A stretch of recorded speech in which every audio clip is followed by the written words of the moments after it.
myself. I don't feel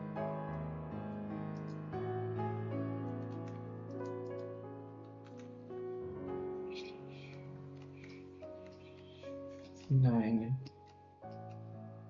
Oh, I already.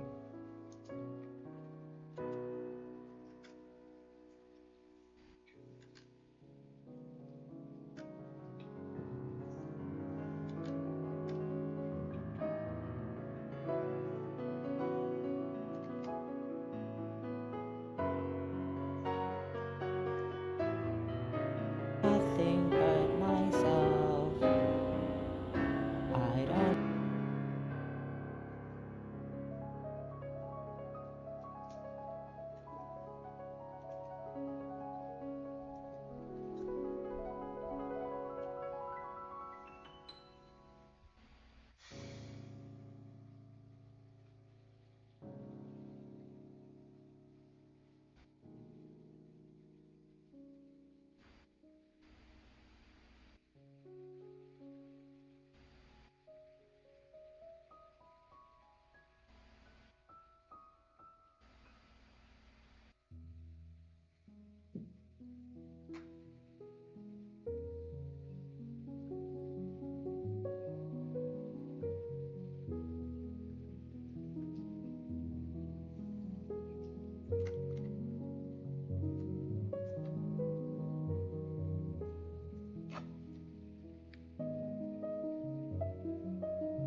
Shot 7. Scene 7.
watch Shadow Plus show. Well, Shadow Plus show. I'm not sure what that is. Oh, do you mean your own channel? I will check it out. Interesting. I'm in the middle of drawing something, but Instagram maybe.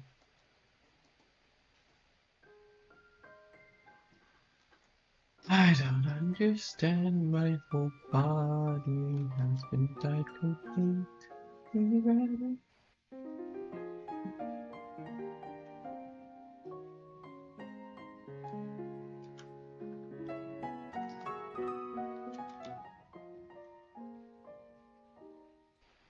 You subscribe? Well, I haven't even watched your content yet, so I usually when I subscribe after I at least watch a video or two.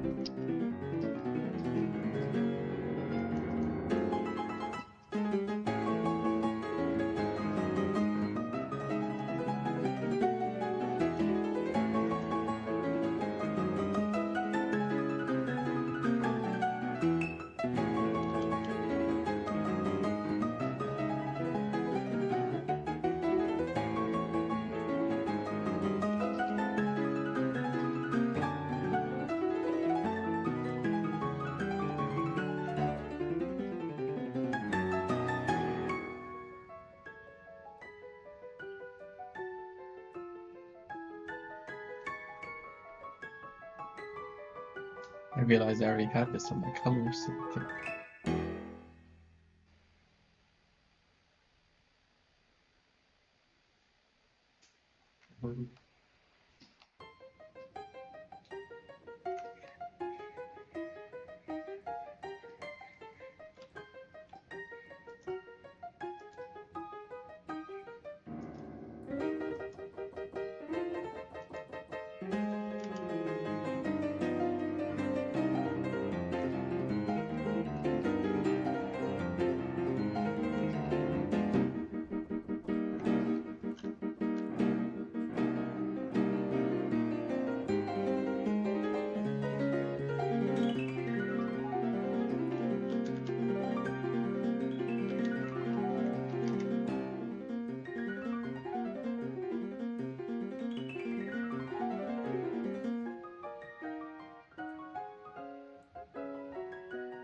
Soon I'll get to be, soon I'll get to be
don't understand.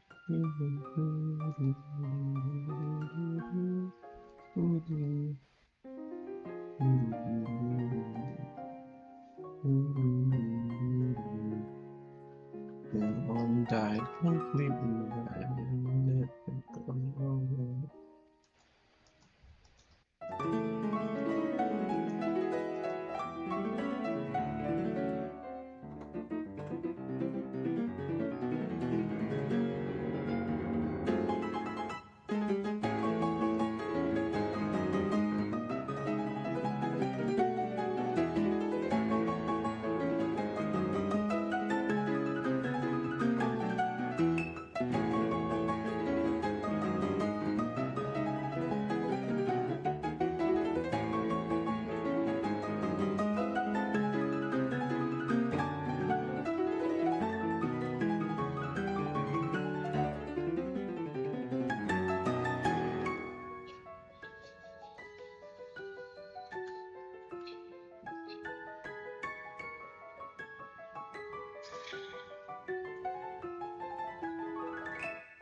Feel, I don't feel at all. I am. This is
Hello.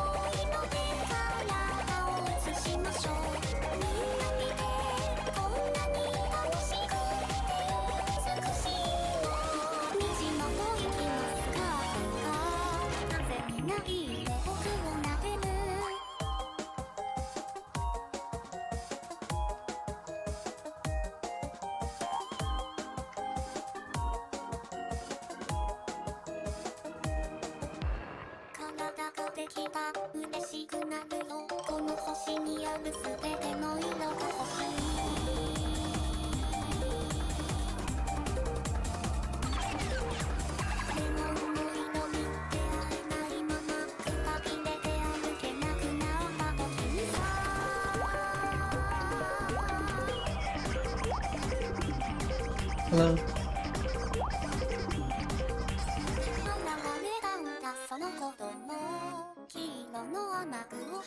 Huh? Let me pause the music. I'm doing okay. Just trying. How are you?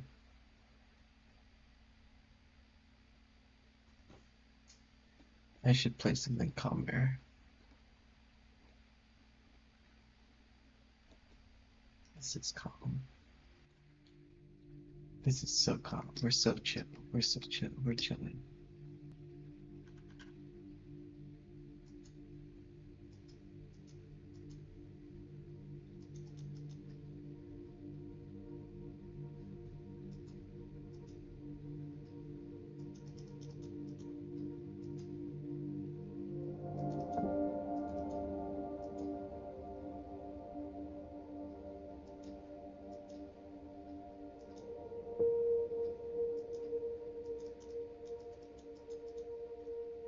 I don't know how to do this.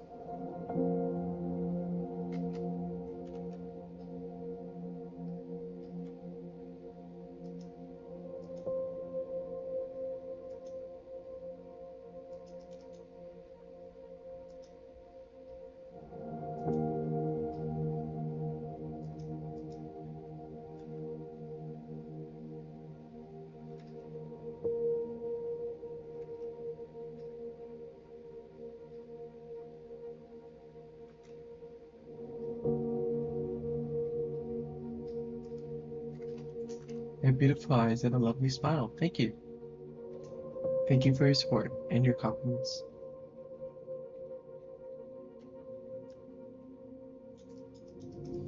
How can I do this? In reference, so like when I look at myself, I notice that like the shoulders are treated like this. Like there's like an opening. So,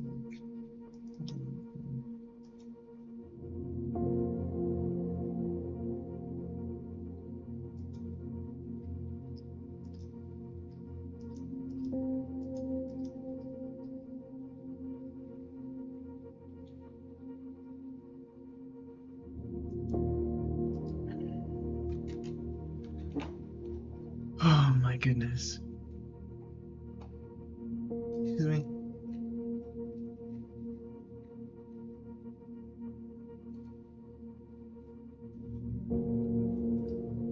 Oh.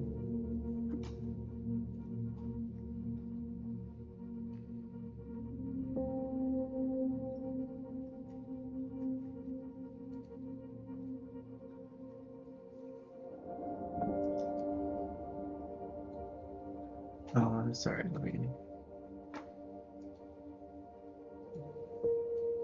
We gotta shorten chat so that I can actually read them.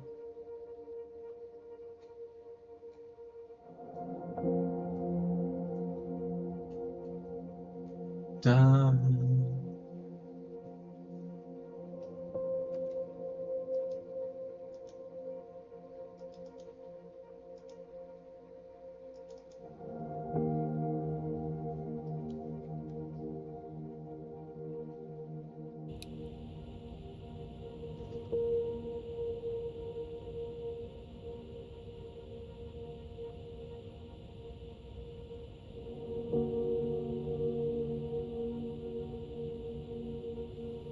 You'll be okay.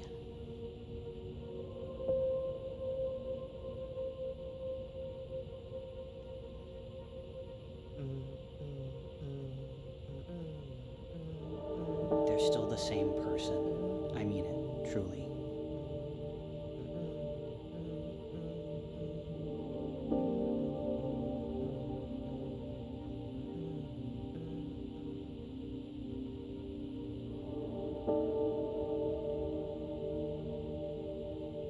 I don't feel I need to work on the sound anything. editing for that, but yeah, that'll be fun. World comprised of nothing but myself. I don't Woof. Rough around the edges, but we'll get through it. I will cry. I will totally cry. I will cry in something. Yes. Maybe I shouldn't say the last part. It's just part of the meme. It's part of the meme.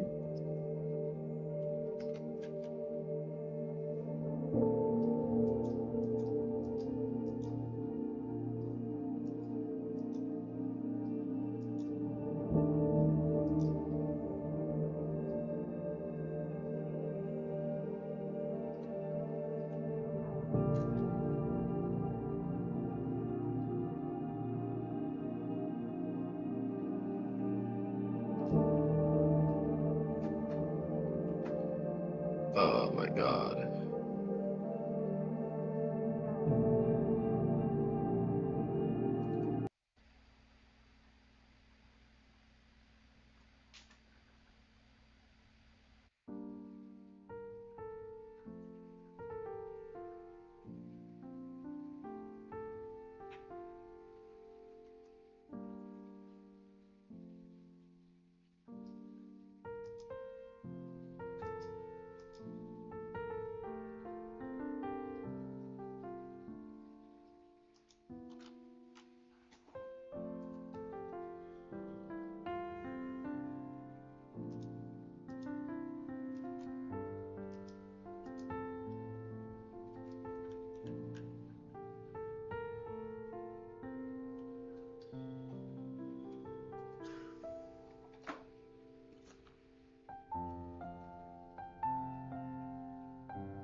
Hey, Israel.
Hello.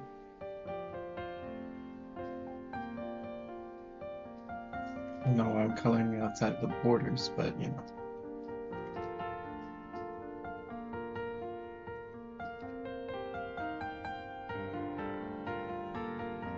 Which is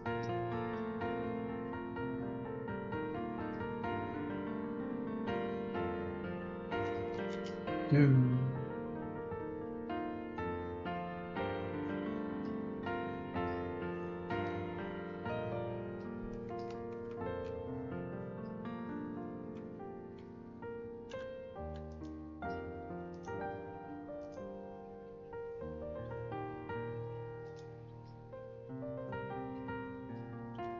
Where's your picture? So I'm animating a script. Gosh, I have to describe it. I'm streaming, right? Oh, you're streaming too? Oh, I didn't even realize. I'm so sorry. I don't want to compete with you, so like I should have been mindful of that. But you know, um, what is my picture about? Um, I'm animating a short film, 20 minutes of length, about I don't want to pitch it. Yikes.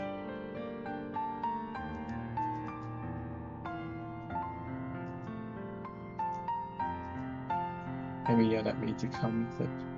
Clip what? I don't think I said anything interesting.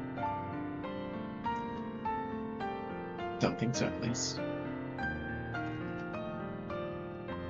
Also, doesn't Hammy have access to the clip channels? Can't he just clip himself? Or am I mistaken? Could be mistaken.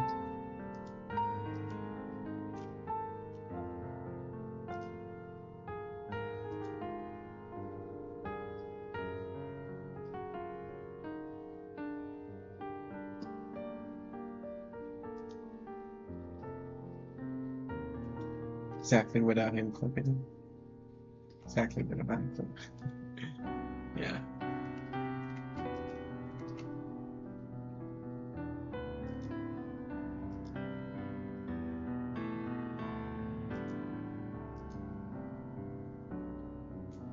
Real, he has access to someone clipping. I mean, I wouldn't be able to tell you. There you go. IDK.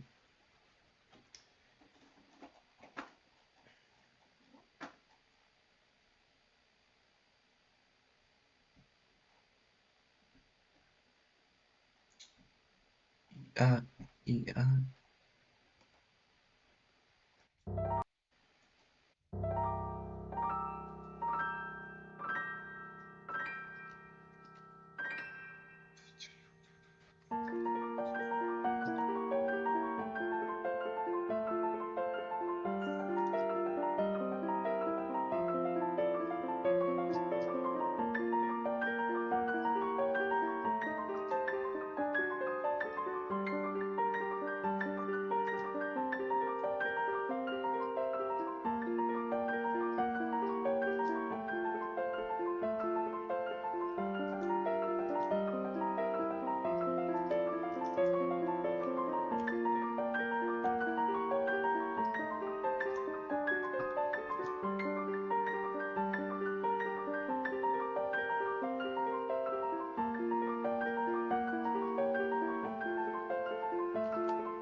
Very.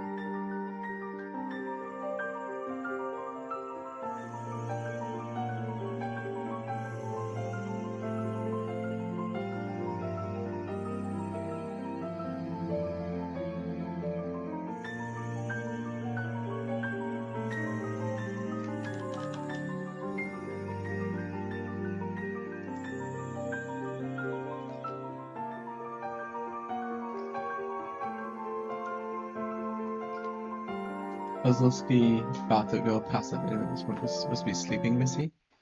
It's only 10:45, so I'm trying to stay up later. So, oh, my acne is so bad. I'll go to bed in like an hour, or not.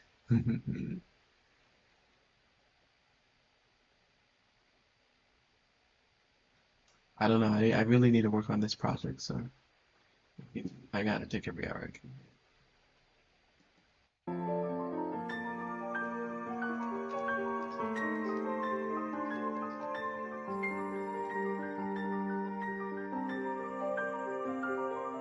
I'm not tired though.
Yeah, I'm just gonna take my meds and pass out at 12. Okay, good night. Thank you for stopping by. Sorry I didn't see your stream. I literally just didn't know your stream. Should probably tune it up something.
and blind, their skin ashen grey, their hair washed away from empty scalps. Their facial features seem to merge imperceptibly, their noses sliding forwards into their upper lips, their eyes drawing back, forming a soft and fleshy beak.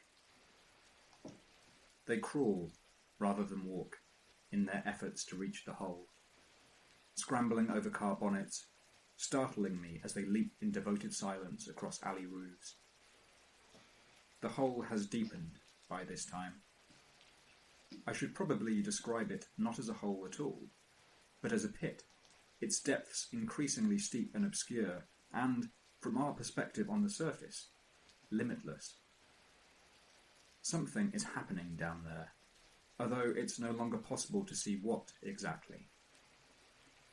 Every so often, freshly infected burrowers complete their pilgrimage through the city to the garbage field, reach the edge of the pit, and topple forwards into the blackness without ceremony.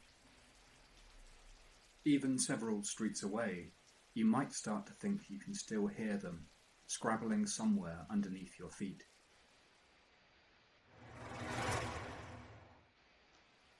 On the 10th or 11th day, things begin to get out of hand. A nun from the monastery of St. Mary's pens a newspaper editorial denouncing the excavation process, speculating that the victims are being compelled to dig by some force that is unnatural and, yes, satanic in nature, driving the entire city towards the unearthing of something gigantic and sentient beneath us that, once awakened, will sow misery across Askew. She gives her name as Sister Agnes. She calls the victims of the digging sickness earthworms, a pejorative I've never heard before, but which catches on quickly, and which seems like a suitable reference to their pallor, their rounded snouts, their blind and milky eyes. It's as if they're being prepared for something, actively devolving in readiness for a life somewhere beneath our feet. Yes, people begin muttering to me in the Queen and Crown, apropos of nothing. There is something grubby and vile and intelligent in the nature of this madness. Perhaps we should all be watchful. The editorial of Sister Agnes ends by asking why the civic authorities have not erected barricades to prevent the tide of infected creatures from reaching the pit. Has order been abandoned in Askew? Must we let our society be literally undermined by our enemies, so long as they do not dare to attack us directly? The sentiment is heard by some kind of power. Because the very next morning, barbed wire fences are erected through the streets surrounding my neighbourhood, and coaches are chartered to bus in weeping relatives on demand, pleading and arguing with sufferers of the digging sickness, begging them to turn back. None of it does any good. The earthworms tear their hands and wrists open, clambering over the barbed wire to get to the pit, and crawl or roll downhill once they've reached the other side, hemorrhaging as they go. The relatives are ignored. Sister Agnes is unapologetic. In her second newspaper column, she makes a passionate argument for a new approach. If the people of Askew are so desperate for a sense of purpose that their bodies can be overtaken by the spirit of the pit, then let them be offered a new collective project. A great tower, assembled by the citizens, at the tallest point of the city. The idea meets with general approval, although there is some distress concerning the exact location of the tower, since the tallest point of the city is the square of St. Jacobi, where the cathedral stands, and where nobody is willing to go, let alone attempt to erect a rival structure. After much discussion, Sister Agnes states that the tower will instead be built on a cemetery hill on the city's north side. It's a compromise that's quickly accepted. Mobs begin to gather in the drinking houses of the lower town, slapping each other on the shoulders and shouting that they're going to break into the construction sites and steal the cranes and scaffolds for themselves. A few of them begin to talk about walking up to the Ground Zero neighbourhood, my neighbourhood, and massacring the earthworms. dumping 18 tons of earth onto their heads and putting an end to it, once and for all.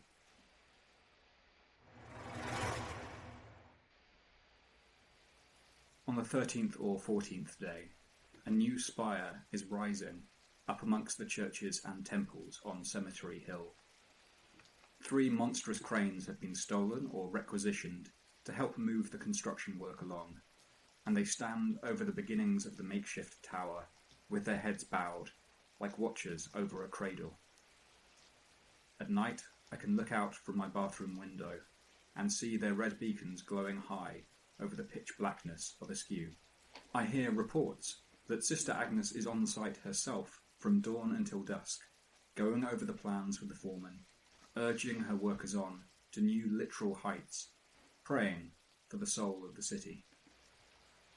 Even before the short and ultimately one-sided war begins, there's a shift in mood amongst us all.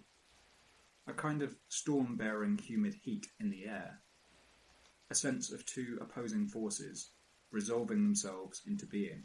The gangs of the lower town, who are usually ahead of the curve on such matters, begin to abandon the worship of their old gods and speak openly of fealty to the spirit of the tower.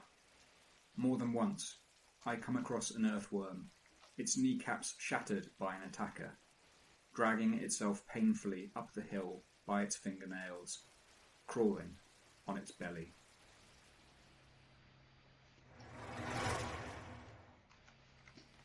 The tower grows. Soon the 3 hellish cranes are ducking their heads far beneath the rising spine of something iron and monstrous and new. There are hundreds of volunteer builders, most of them amateurs, clambering up the steel skeleton of the structure every day. And every day they stay for longer. Rumours are being spread about that a 12-hour shift or longer upon the tower is a surefire sacred protection against the digging sickness, and Sister Agnes's workers toil and sweat with a frightened, ever-increasing fervour.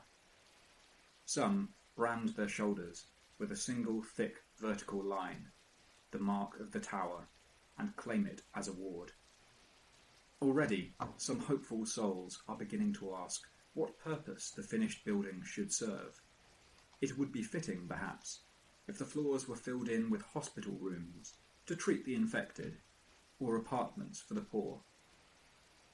Sister Agnes sends them away. The floors are not to be filled in, the walls are not to be bricked up between the great steel girders.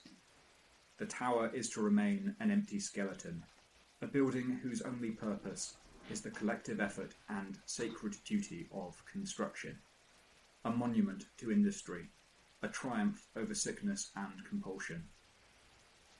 The tower is growing, yes, but it isn't growing fast enough.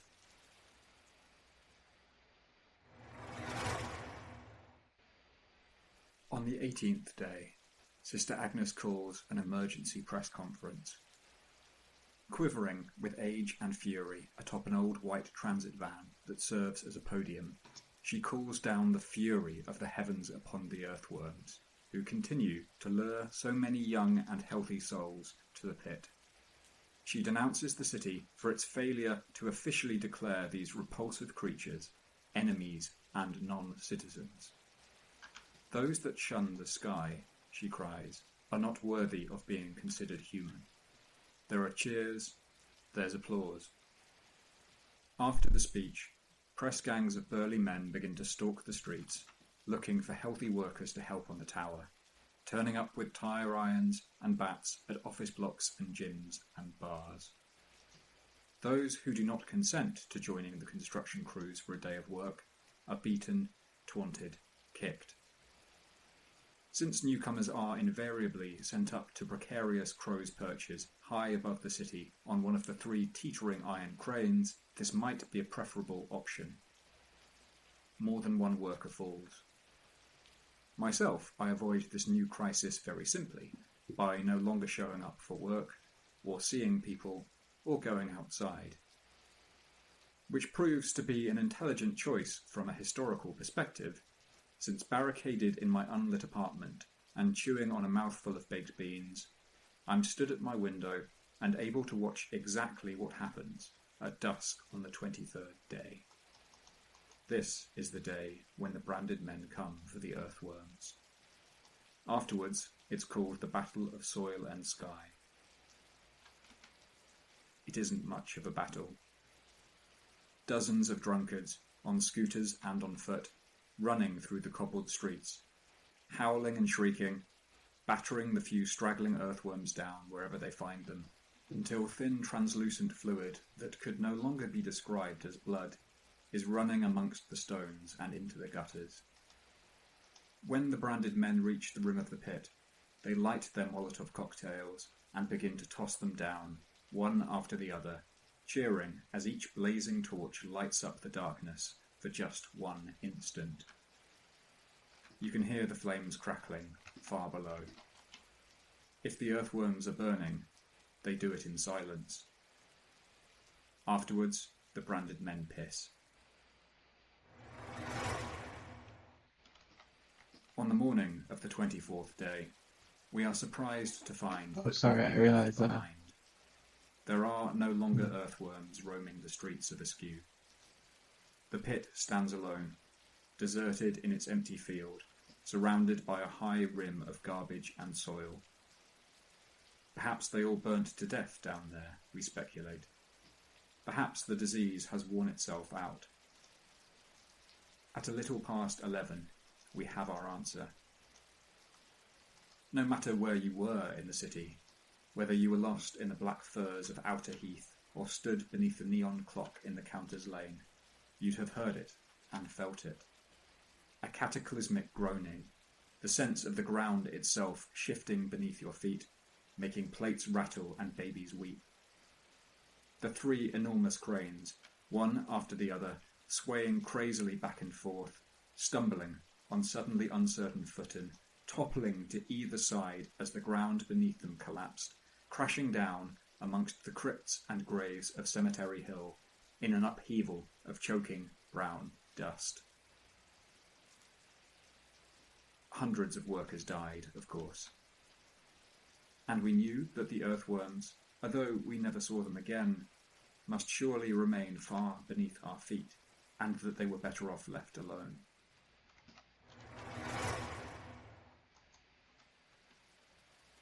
I don't remember how much I saw of the rest of it.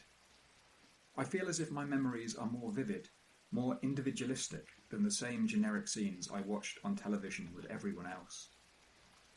And yet I don't remember standing there, amongst the shaking heads, as Sister Agnes proclaimed, in defiance of the actual evidence, that the war was over, and the earthworms defeated, and the tower complete.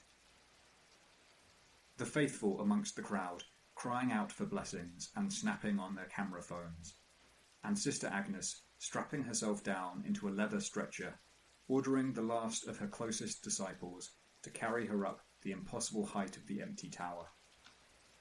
"The peak," she said, in a voice that was suddenly shaky and close to fearful.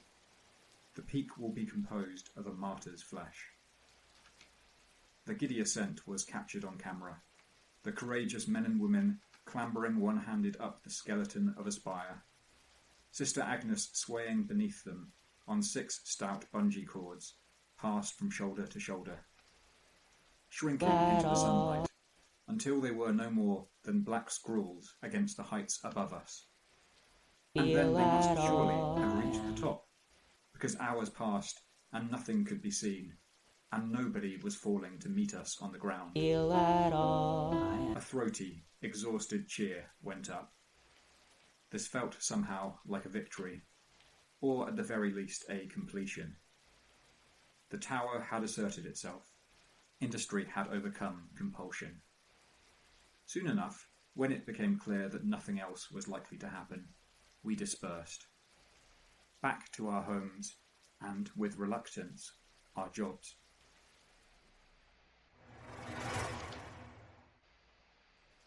Nobody was willing to fill in the pit.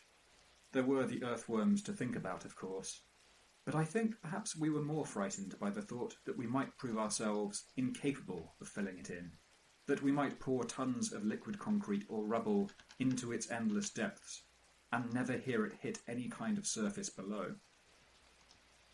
That the earthworms might have achieved their goal, whatever it was. Instead, the authorities erected a sign. Danger, it simply said, hedging their bets. I have stood there since, in the dead field on dark and tipsy nights, on top of a hilly rim of piled garbage and discarded corpses, gazing into the welcoming pure black mouth of the pit. Sometimes I think I can hear water beneath my feet, or not even an audible sound, just the sensation of a great dark tide moving somewhere in the depths. If I were to take a leap, swan dive down, plummeting after the silent hordes, whether I found myself a new home amongst the earthworms in the darkness, as something blind and ghostly and crawling, or even if I simply fell and continued to fall, without end, then, at least, I'd no longer be in askew. At all.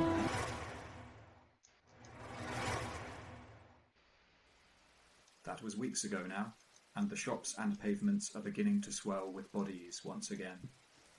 Soon, the wound will have healed, and the city will let us forget the sickness ever happened. I'm not sure if you were expecting a moral. I'm not sure I have one for you. If there is anything behind all of this, any greater intelligence behind the bizarre happenings and cruel transfigurations that askew forces upon us each and every day, then perhaps I should take it as a show of power. Just look at you, the city says. Look how far I can twist you before you break. But perhaps that's all vanity, and this world is filled with nightmares because it's simply grown beyond our original limited design into something which is no longer communicating with us, even as we inhabit it.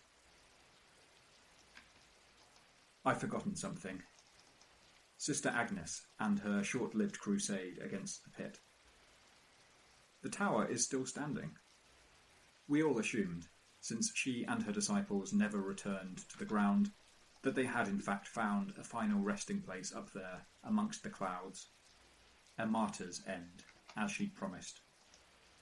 Presently, as the days grew warmer, we were proven right. A sudden, violent rain upon Cemetery Hill, of fingers, of stringy sinew, of rotten ears and noses, sprouting with brilliant blue flowers and fungus. There was no real way of telling any of them apart, although several enterprising scavengers snatched up the various heads to sell as relics of the blessed Sister Agnes. The dogs took care of the rest. That's all from me. Be with you again soon.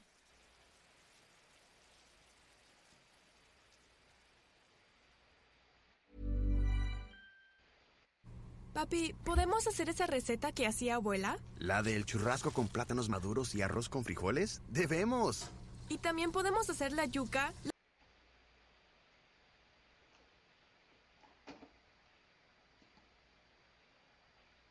It's easy to be a superhero. You don't need a cape or x-ray vision. You just need to sign up for Power Saver Rewards. That way, when you save energy during a Flex Alert, you get a credit back on your energy bill. Visit PowerSaverRewards.org and become a super power saver!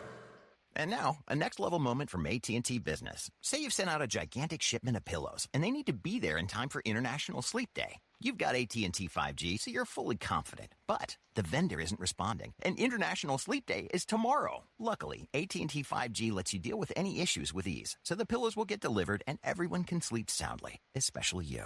AT&T 5G requires a compatible plan and device. Coverage not available everywhere. Learn more at att.com/5G network.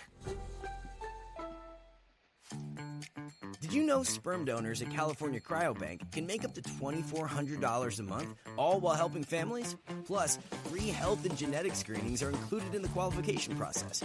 If you're 19 to 38, healthy, and can work in the U.S., find out if you've got what it takes to be a donor with California Cryobank, the world's #1 sperm bank. Apply now at spermbank.com.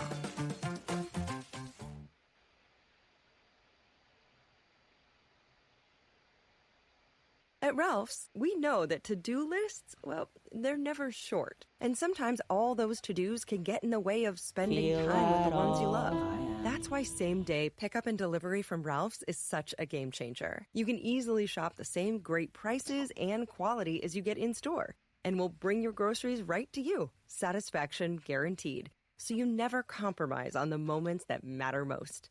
Ralph's. Fresh for everyone. Restrictions apply. See site for details. Imagine being on a vacation for a very long time. Now imagine saving money nightly while you do it. Sounds pretty great, right? With Vrbo's long stay discounts, you can stay longer and save more. Our customers save an average of 10% when they book select properties for a week or longer. Just in case you needed another reason to extend that vacation. Book the perfect summer getaway today with Vrbo Private Vacation Rentals. Your future self will thank you later. Want a treatment for your moderate to severe Crohn's disease you can use at home or on the go? Talk to your doctor about the Entyvio pen, an option after at least 2 IV starter doses. Entyvio helped many people achieve long-term relief and remission at week 52. Infusion and serious allergic reactions can happen during or after treatment. Entyvio may increase risk of infection, which can be serious. PML, a rare, potentially fatal brain infection, cannot be ruled out. Tell your doctor if you have an infection, flu-like symptoms, sores, or are prone to infections. Liver problems can occur. Visit Entyvio.com today and learn more about the Entyvio pen. Individual results may vary. Entyvio, Entyvio, Entyvio.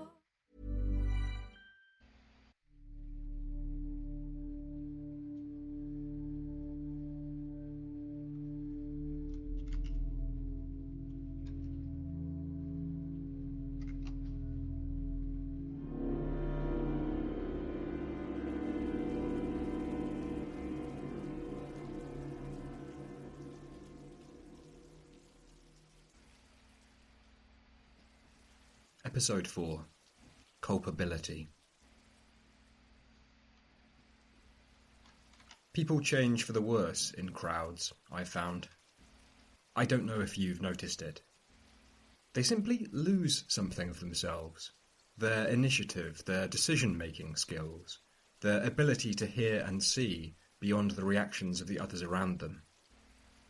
More than once in Askew, I have tried to politely move through a packed subway carriage to reach the doors for my stop, only to be faced with a sea of spines. Every other commuter turning their backs to me, their faces hidden from me, still and silent, refusing to acknowledge my existence, no matter how loud I scream. And then there's that peculiar phenomenon on a rainy day, where a dozen or more suited men and women will gather around a single seated vagrant at a street corner, and in quiet unison raise their umbrellas and bring them down with a hard wet thwack again and again and again until the blood runs. I suppose what I'm trying to say is this. I do not believe people to be cattle, but I believe this city has the power to make us so. It knows how adaptable we are, how conducive to repetition, more than we ever could. There's a busy crossroads at the bottom of the Chaplain's Hill, just a few minutes from the office of the newspaper where I work. Every morning, I wait to cross, as the traffic comes from north to south, from west to east, and then stops entirely, and I step out into the road. And I am so very frightened that one day I will have drifted, through repetition and exhaustion, just close enough to sleep, so that when the lights change unexpectedly, from west to east and then north to south, I am not watching for the danger, but stepping automatically out into the road, into the path of a looming truck or hooting, mocking scooter, torn to pieces in a savage instant. For now, at least, I hope I am just awake enough. My name is David Ward. I am in Askew.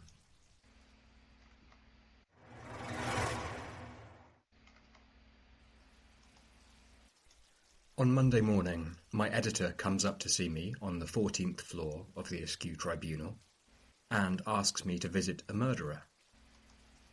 The man in question has just this week been convicted for the butchery of his wife and 2 daughters in the most upsetting manner you could possibly imagine. Now every hack and ghostwriter in the city is putting out feelers to see if he's keen to find a media partner, but the tribunal alone has been able to secure an interview. The killer, according to his lawyers, had an especially rough and traumatic childhood. My editor feels that this would be the most appropriate angle to consider. There's something there, he insists, about cycles of hurt and inheritance of violence. It'd go down well. It certainly sounds like a change of pace. But it's pouring with rain outside, I have a full packet of chocolate biscuits, and I've positioned myself close to the radiator. Sounds like a job for the crime desk, I tell him. My editor shakes his head. They're not here today, he tells me, and I don't think they'll be coming in tomorrow. There's something going around. He makes a clawing motion with his hands and gives me a look as if I'm supposed to know what that means. I tell him I'll head out immediately. He adds, as I'm leaving, that it would be quite the coup if we could find out where the rest of the remains have been stashed.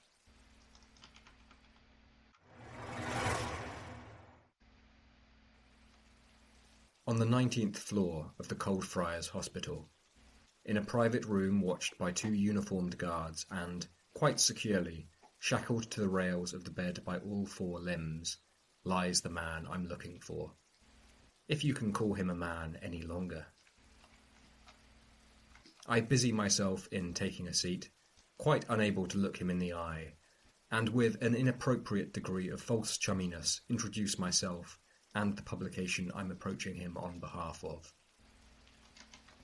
The man in the bed says, "What's your angle?"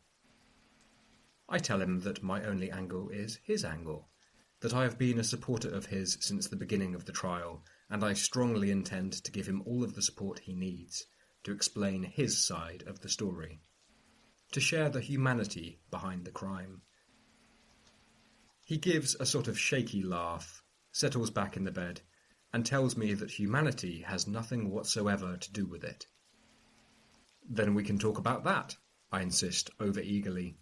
This can be your manifesto, an appendix to the central body of your work. The man in the bed tells me he'd like a soda. Well, I think, there's nothing wrong with that, and I leave him alone for a while, losing myself in the echoing and empty corridors in search of a vending machine. When I return, I make to hand the can to him, and he only chuckles roughly and lifts his arms, waving in surrender. His hands barely make it halfway to what I suppose I should describe as his face. "You'll have to help me with that," he says. Well, I don't like the idea, but cooperation is the cornerstone of society, and so I inch across to stand over him, open up the soda can with a carbonated hiss, and tilt it towards the black slit of his mouth. I can hear it gurgling in the back of his throat as he drinks and drinks and drains. His eyes meet mine, and he nods to show he's done. I lower the can, and his fingers close around my wrist. His grip is tight. His skin is so cold it bites. And then, before I even have a chance to cry out, he releases me and drops his hand, swiftly, almost bashfully, as if he just wanted to prove to himself, or to me, that he could do it. "Well," the man in the bed asks me, "what did you want me to say?"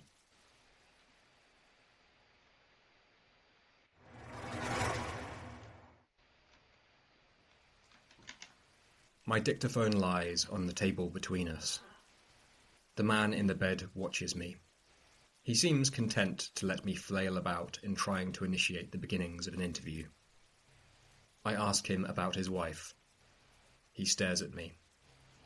I ask him about his 2 beautiful daughters, and instantly I wonder if that's a mistake, calling them beautiful given what he's done to them. But he stares at me. I ask him about his childhood, and his eye twitches once. I offer up a fragment from my own childhood, a trick I remember from old detective shows on TV. Something about my mother and a song she used to sing to herself as she ran the bath for me in the evenings. The welcoming, gushing roar of the taps drifting through the corridors. The hot towel waiting for me when I stepped back out of the water. Comfort.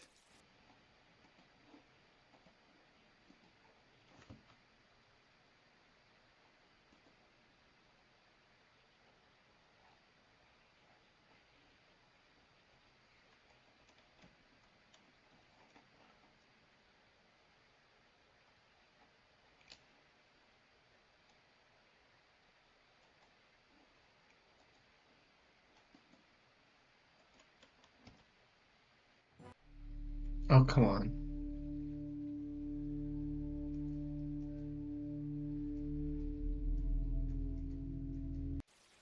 But I believe out into the his lawyers had an especially rough and him on behalf of. The man in the bed says, "What's your angle?" I tell him that my only Annie.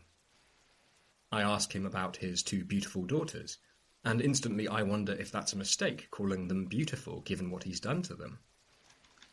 But he stares at me.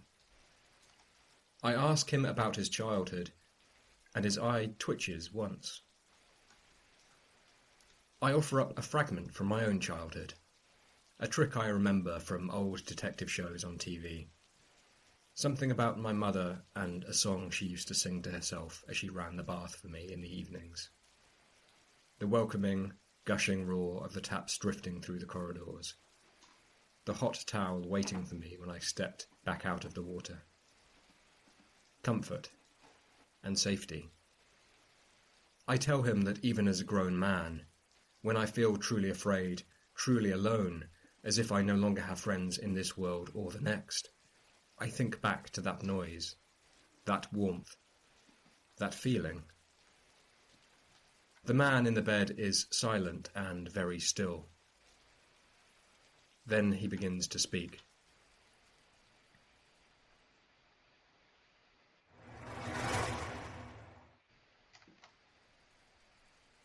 He tells me about the blue front door of his childhood flat.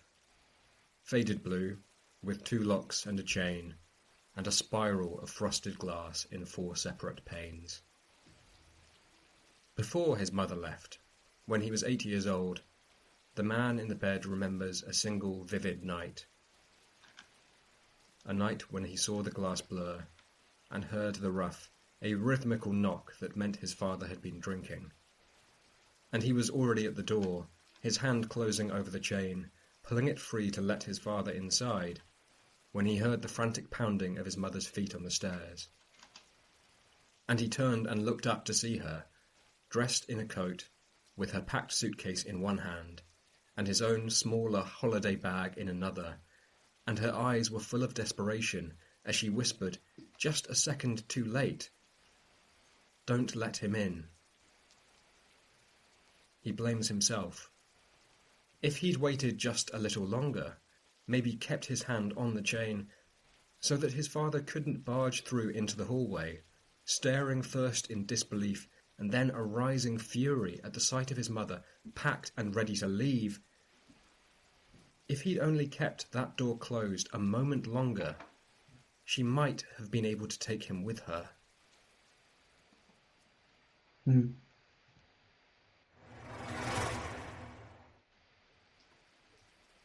At first, the man in the bed insists that he doesn't want to dwell on what came next, in the years when he was living alone with his father. But it's not that easy, and he isn't that good at hiding his pain. I listen to an ensuing catalogue of humiliations and hurt. A father who came home through the front door to shriek at him, strike him with the back of his hand, scorn and sneer at him, on the nights when the man had been drinking, or suffered at work, or struck out with a girl. Beer cans hurled at the wall, kicks aimed at the boy's face, insults that he was forced to repeat over and over, agreeing with them, accepting their diagnosis. My editor will be delighted. The hardest thing to live with during those years, he tells me, was hope. A single, desperate hope that one day his mother would come back and take him with her. A fraying hope, eaten away at every evening when the blurred shape of his father appeared at the front door. Renewed, in his quietest, sobbing moments alone in his bedroom, when there was quite simply nothing else to hold on to. One day she will come. One day there will be a knock at that door, and she'll be standing there, just as she was when she left. And how quickly his hope turned to faith, a searching and exploratory faith in any God that might deliver up to him his wish, his desire, his lifeline. Long nights of prayer beside his bed, to the powers of the churches and the deities of the lower town. Please let her come. Let her come and take me away from this. He was 12 years old when his prayer was finally heard.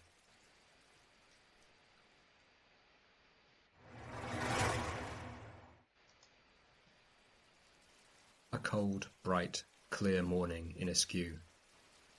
He remembers coming downstairs, ready to make breakfast and sit alone with his comic books as usual, to witness the unfamiliar and perplexing sight of his father, clattering shamefacedly about with the dishes in the sink, saying to him in a voice that was all at once nervous and sulky, "Pack your things. Your mother's coming to pick you up." He simply stood there, blank and staring, refusing to process the words, until his father turned around and snapped more loudly, "Didn't you hear me?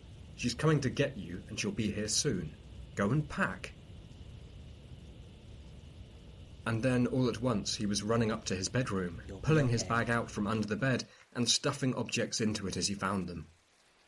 A few token clothes, a toothbrush from the bathroom, some drawings he'd made last year which he'd always wanted to show her, a book she'd given him when he was 6. The bag wasn't even full, not even half full when he zipped it up, because his mother was coming to get him and he didn't need anything else. And all at once the smile broke out of him like a sunrise. You'll be okay. He slung the bag over his shoulder and ran to take up a position halfway down the stairs, facing the blue front door and the archway of frosted glass panes, paying no attention whatsoever to his father, who was anxiously tidying away the beer cans and adjusting the carpets and trying to give the false sense of a home that was happy and clean and safe. He waited and waited, willing the glass to change, to produce the sudden blur of a shape standing behind it, the sign that his mother had finally arrived. And it was beginning to occur to him that perhaps this was a new prank, a game invented by his father to torment him by pretending that his mother was coming to pick him up, and the smile was just beginning to droop from his face, when suddenly darkness moved beyond the frosted glass, and a knock came at the door. 2 knocks. Tap, tap. It was an odd sound, unlike any he'd heard the wood make before. Hollow and dull and empty. He got to his feet, hardly daring to step up to the door and see her for himself, and the knock came again. Tap, tap. "I'll get it," he cried aloud, because this was his moment, and he didn't want to share it with his father. I'll get it, don't worry." And he went to the door and pulled aside the chain and turned the handle to open it wide, and stood there, staring up at the thing that was not his mother.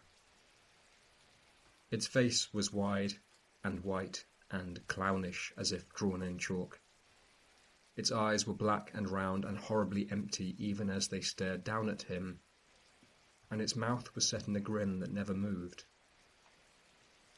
Like a painting, he tells me. like a sketch upon the surface of the air, a mocking caricature of a human skull. It was wearing his mother's dress, the same dress she wore the night when she left, and in its long-fingered hand it held his mother's face like a purse, empty and eyeless and drooping, a mask of skin. Its face seemed to fill the sky. He felt his father come up behind him, placing a restraining hand on his shoulder, and say aloud calmly, "You're late. You said 10:30, and it's closer to 11. The thing that was not his mother did not move. Its expression did not change. It did not stop staring down at him. And yet his father continued, as if to an inaudible reply, "Well, he'll be glad to see the back of me, I'm sure, and I'll have a lot less trouble on my hands as well." The thing that was not his mother did not move. It simply waited for him. He felt his father's palm on his back, pushing him forward, making him stagger. "Go on then," his father said. "Don't keep your mother waiting." And as he looked up into that monstrous, chalky, grinning face, he began to quiver and shake and cry, turning back, burying himself into his father's stomach, sobbing, "Don't let her take me. Don't let her take me." His father, surprised, tried to prise him loose, saying in a voice that was unexpectedly soft and shocked, "Don't be ridiculous, boy. She's going to look after you now. What are you crying for?"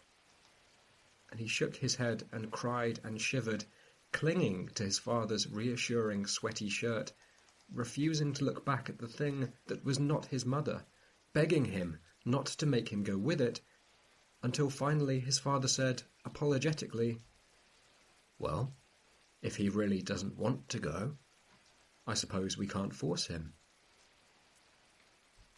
Silence. And the darkness, when he looked up, was no longer visible in the frosted glass. And he was alone with his father again.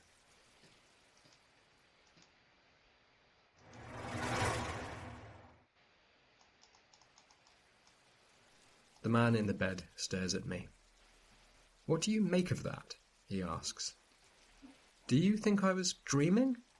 Was it really my mother standing there and I was just deluded? Or was it something else?" I have lived in askew for too long to be a skeptic. But I am also very aware that I have drifted into the periphery of something that makes the hairs on the back of my neck prickle. And in such circumstances, it's always better not to draw attention to yourself. I tell him gently that it's probably my fault for introducing the topic of his childhood, but it seems as if we've strayed away from the issue of the murders. He laughs like a lunatic. That's exactly it, he tells me. This is the only way he has of explaining it. Because it was only decades later, with his father safely put to rest on Cemetery Hill, when he was living out in the grey suburbs with a wife who loved him and 2 daughters who he'd do anything for, caught in the trap of middle-aged comfort, that he began to wonder, once again, what would have happened if he'd gone with her? And he begins to ache with regret and shame that he did not have the courage to reach out and take the hand of the thing that was not his mother and go with her to whatever great journey was being offered to him.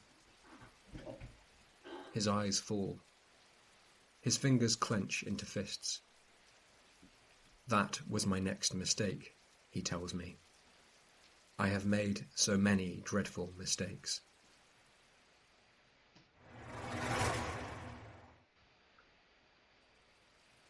He remembers working late, one night alone in his office, quietly dreading the journey home to his kind and caring family, the inevitable conclusion of a life that had begun with horror and achieved only the banal success of making itself ordinary.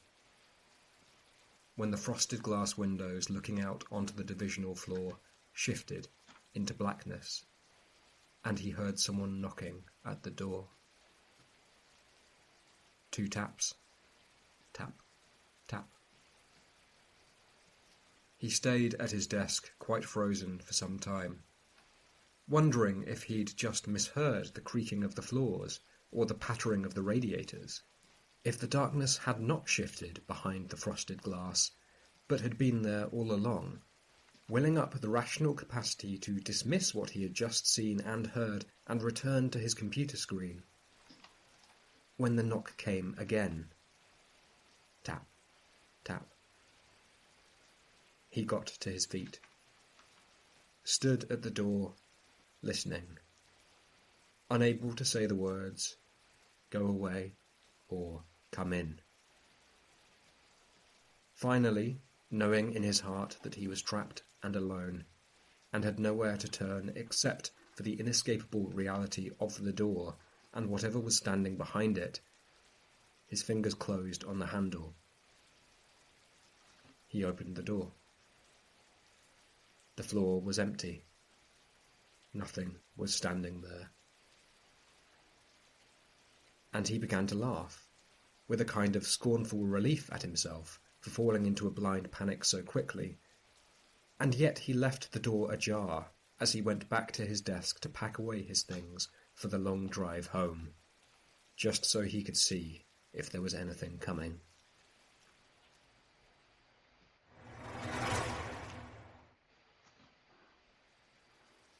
He kept checking in his own rearview mirror all of the way home, spooked and twitchy, trying to fix his mind on the reassuring certainty of his family, waiting for him at home, the simple decency of a cooked meal, and affection and laughter. It was as he pulled into his driveway that he stopped thinking about anything at all, because right away he could see that his front door was wide open, and the light within was shining brightly over an empty hallway. He stepped out of the car, walked the few feet to the mat which read, "Welcome," stepped into his house, calling his wife's name as he entered the deserted kitchen, calling his daughter's names as he walked into the living room and saw the open patio door leading out into their little treasured garden. Stopped calling. Saw the clothesline, bedsheets and socks hanging in the darkness, billowing like phantoms in the wind. His wife's face, his daughter's faces, pegged and eyeless and empty, hung there amongst the washing.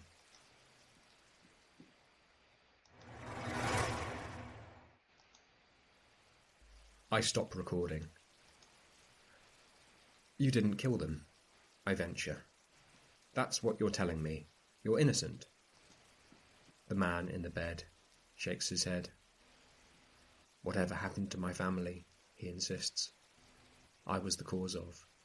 I have no doubt about that. He had been offered 2 chances to leave, and he'd failed to take either of them. This, as he'd tried to explain to his lawyer, had been why he hadn't called the police or an ambulance. Why he'd walked back into the kitchen, slid a knife from the rack, and provided tangible evidence to whoever might be watching that he was ready to make things right. He stares at me, wild-eyed and delighted through the protective gauze of his mask. It's coming loose round the edges. You can see the raw flesh. They'll be coming to get me soon enough, he says. I don't mind, even if they make me wait. I'm ready now. I'm ready to go with them.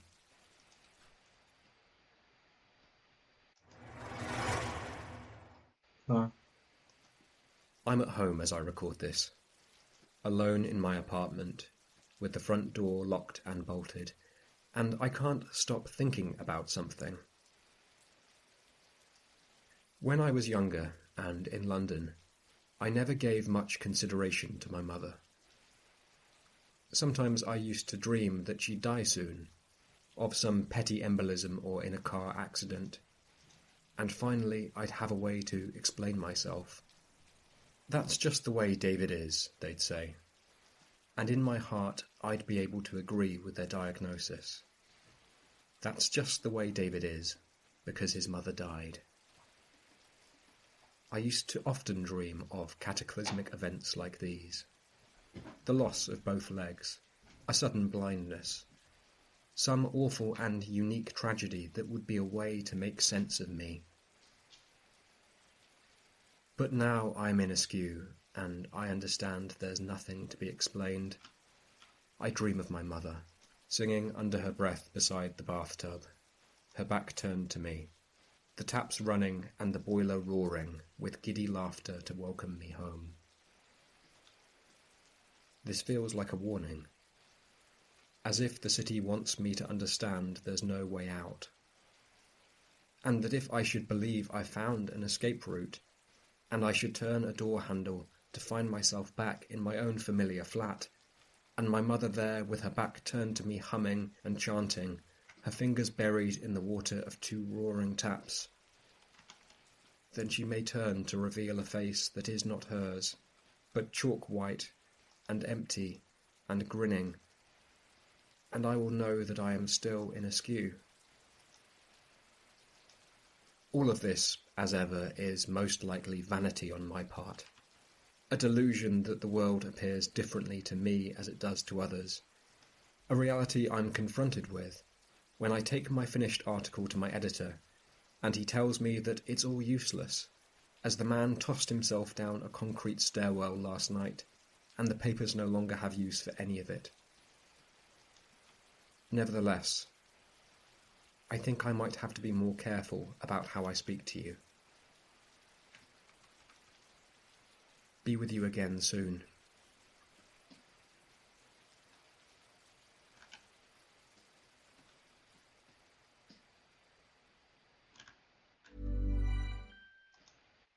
Papi, ¿podemos hacer esa receta que hacía abuela? La del churrasco con plátanos maduros y arroz. Scary.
Hello.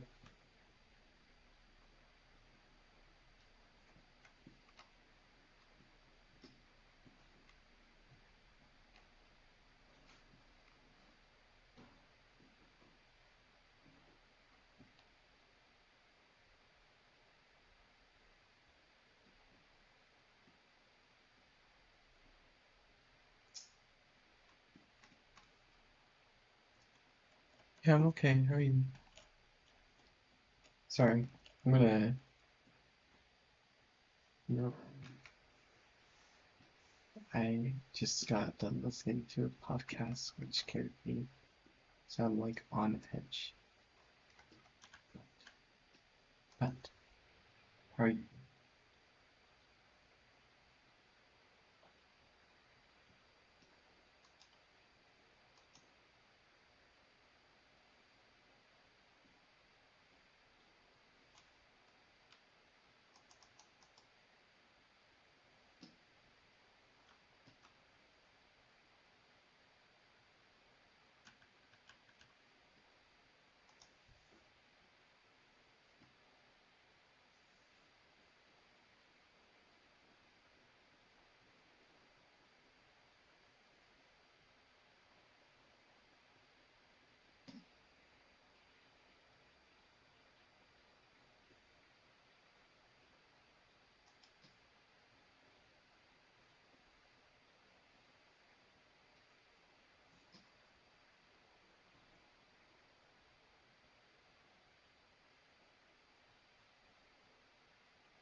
Can I play it once, like how it works?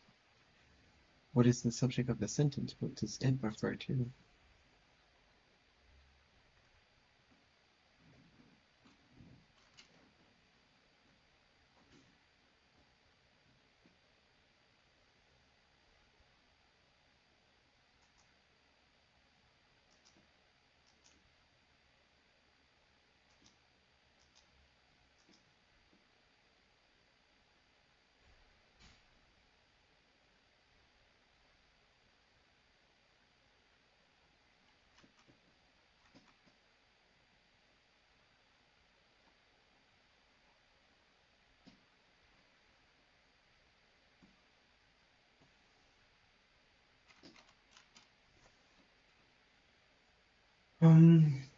I'm gonna end stream, but it's been so nice.